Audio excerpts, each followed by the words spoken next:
This is an ADC warning. The crimes you're about to see are true. Only the names were changed to protect the ignorant.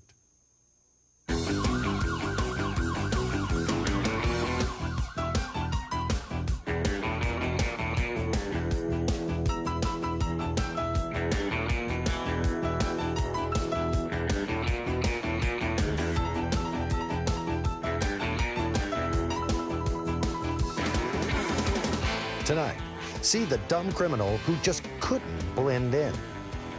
Surveillance camera footage of a bro in a bra, and some dumb criminals who deconstruct. All this and more on America's Dumbest Criminals.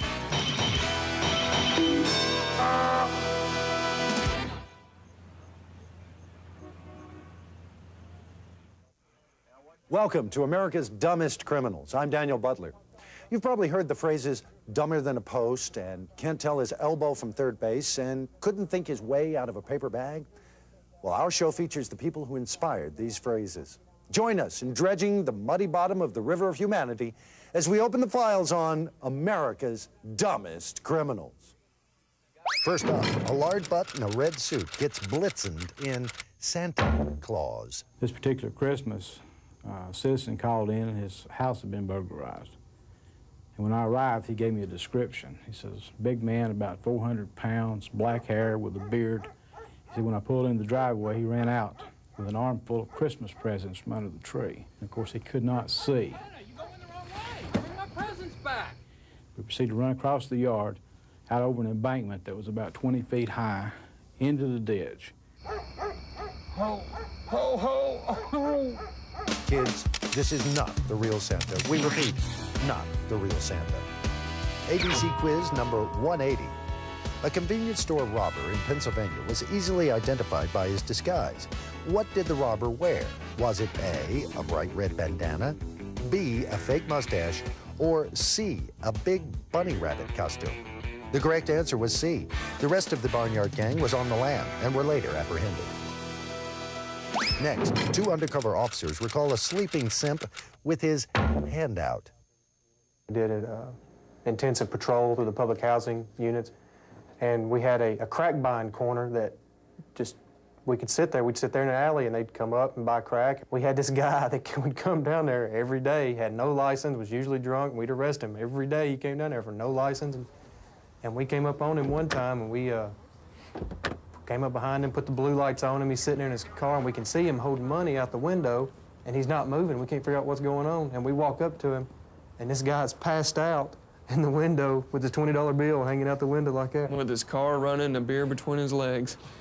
Car's in drive, and he's got his foot on the brake, and he's passed out. Hey.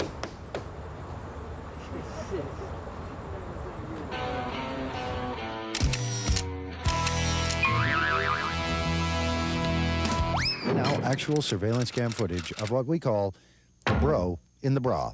The suspect in the picture is male, 6 feet tall, 200 pounds, and, oh yeah, he is in touch with his feminine side.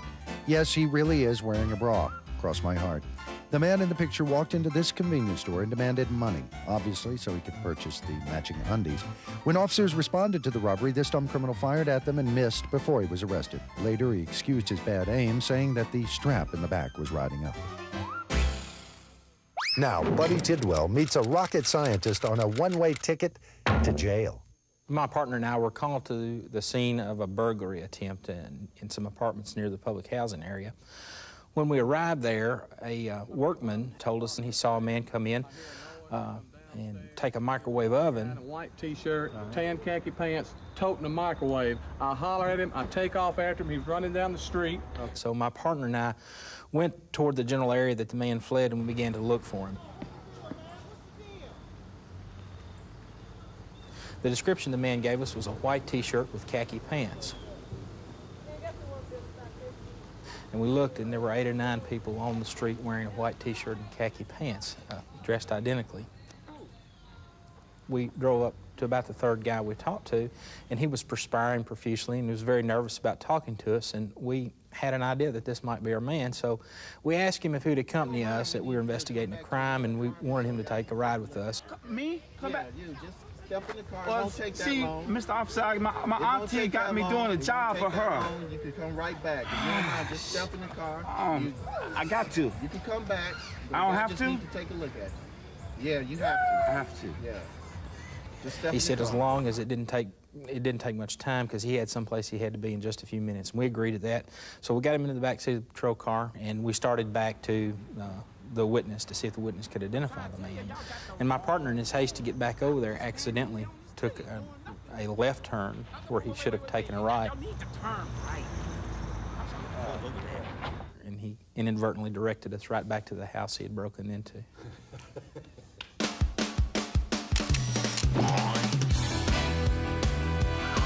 Later, see 3 Fudge for Brains in action in the compellingly dumb Mental Block.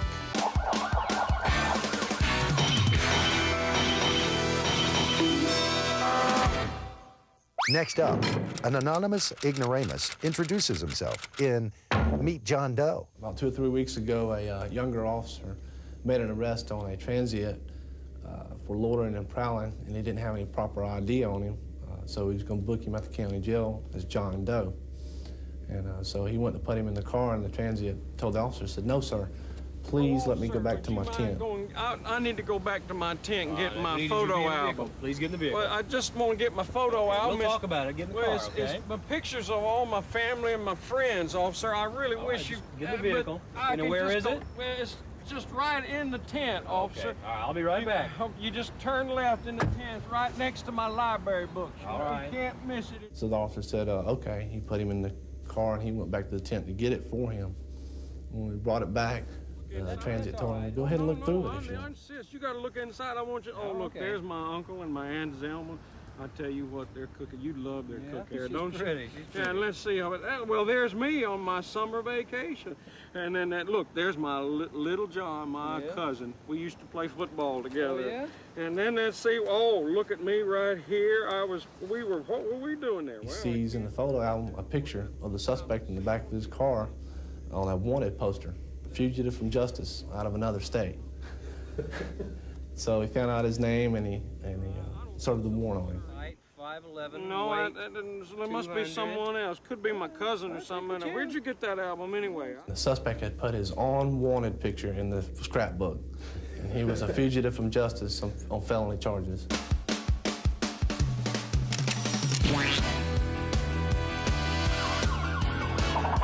In Georgia, it used to be against the law to ride on a public bus if you stink, unless you brought enough gas masks for everyone.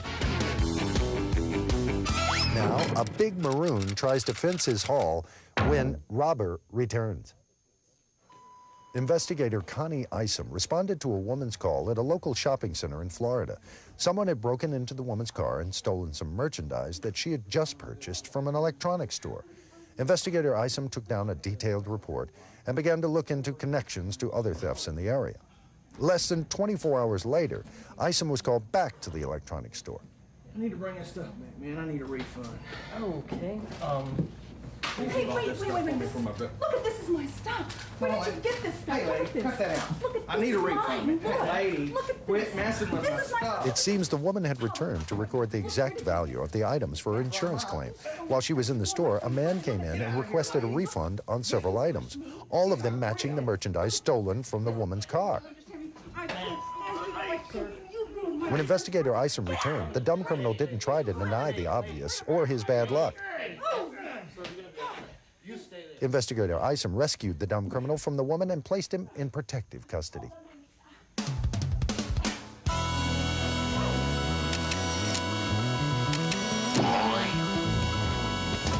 Now we take you inside the courtroom for trial and error.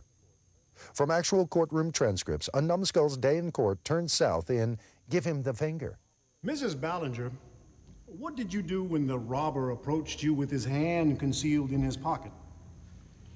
After he demanded the money, I politely asked to see his gun. And is that when he drew it out? Yes. Then we both looked at his pointed finger. Then he turned around and walked off.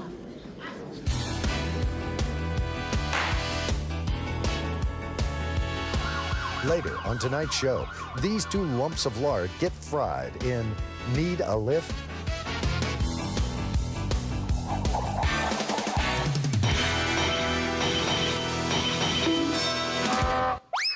Next, from Charlotte, North Carolina, Jim May tells us of a story we call Hey Ray.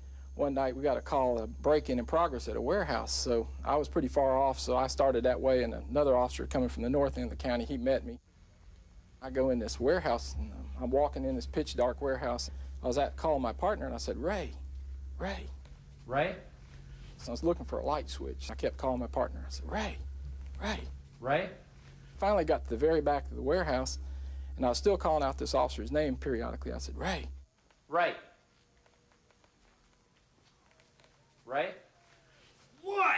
All right there, guys, don't move! Ray, that's my name, isn't it? Call Bob, you just shut up.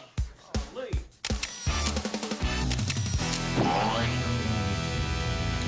Watch closely, and we'll show you the ins and outs of dumb criminals at work. The four men running towards the front of this establishment are dumb criminals. They open the doors and run in to rob the building, passing by witnesses, who, merely a few seconds later, run out to call the police. Once again, four dumb criminals run in and let an equal number of witnesses run out. In and right back out. Later, one dumb criminal bragged the operation couldn't have gone quicker if they'd used a revolving door.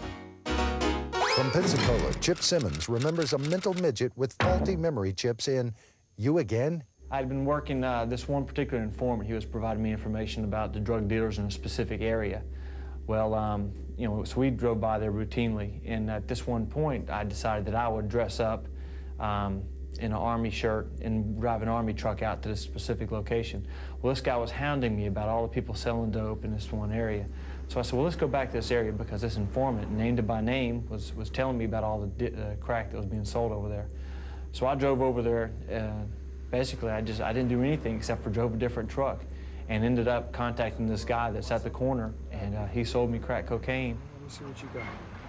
Let me see. Yeah, all right, keep it down, man. What's wrong?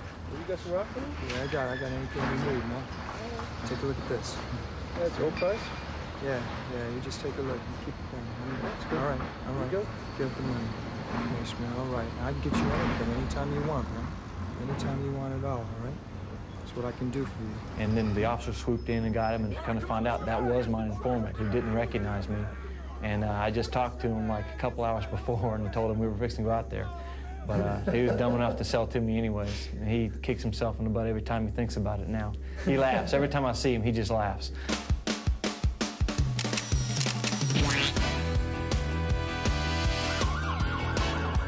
In Colorado, it used to be against the law for a hospital to deliver a baby without its mother. Except on Father's Day, of course. Now a man with a small mind and a big mouth answers the question, need a lift? We had been searching for an individual as a suspect in some burglaries. And we found out that he already had an outstanding felony warrant on him for failure to appear on a burglary. Through dealing with this individual, we knew that as soon as he found out that we were after him, it would be like chasing a deer.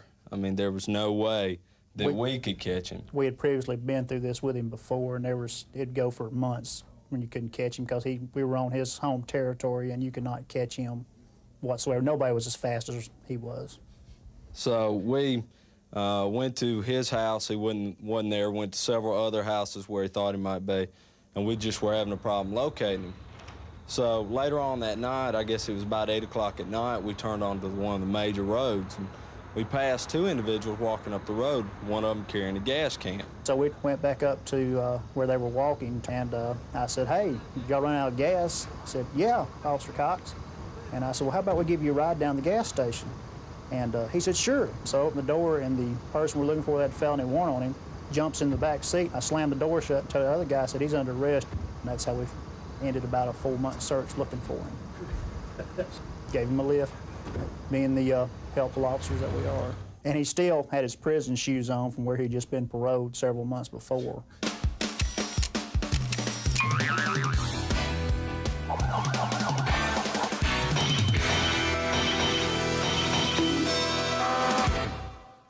Next, an officer gets his moron in Door-to-Door Crime Buster.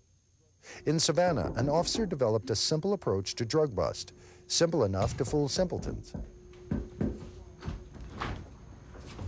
Hey, I know it's a strange. Everything's cool. Everything's fine. Listen, you gotta be careful here. One of the guys down at the station said that you have got the primo dopo in town, and you can imagine everything's cool. I'm all by myself. I had to bring the car. No choice. I don't have any dope. But I promise I'm cool. When I come in, I look a little suspicious in here. Thank you. But I don't have any dope. Listen, trust me. We got, I heard $60. That's what the word was. Is that right? 20, 40, 60? Oh, U.S. currency there. No. Yes, I am, but you know, hey, we got to do our thing too. You realize how hard it is for a guy like me to find the right stuff. You know what I mean? What do you think? Can we give it a try? Let me look at what you got. I hear it's good. What do you think? Yeah. I probably need to get moving along here. Oh boy. You think this is hard on you? It's really hard on me. Oh man, that looks like it's good stuff. Mexico. Ooh. Oh. $60? Yeah, $60. 60 bucks. This way. Oh, this is a lifesaver, guys. I'll tell you what, if this works out, I will be back, okay? There you go. I appreciate it very much. Good, huh? Okay. And you are under arrest for selling dope to a uniformed officer. In Oregon, it used to be against the law for a woman to drink coffee. Instead, they were encouraged to roll hula hoops downhill. Jerry McIntosh recalls the night of living stupidly in Mental Blocks. And we had an alarm go off at back of drugs. And the drugstore sat on an old city road, ground level, and then he had a driveway going around to the back. Well, in the back, because he had so much flooding, he'd built like maybe a 6-foot high retaining wall. But it was the same color as the building. Evidently, our 3 burglars, our would-be burglars, had came in from the back, thought this was the back of the building.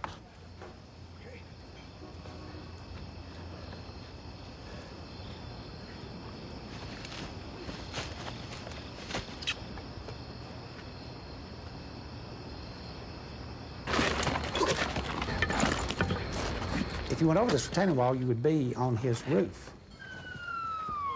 And then when the people caught him and we caught him, they had spent roughly 45 minutes breaking through a wall that was going to not do anything but put them on top of the business, and they thought they were breaking in the back. And that disgusted them more than us catching them.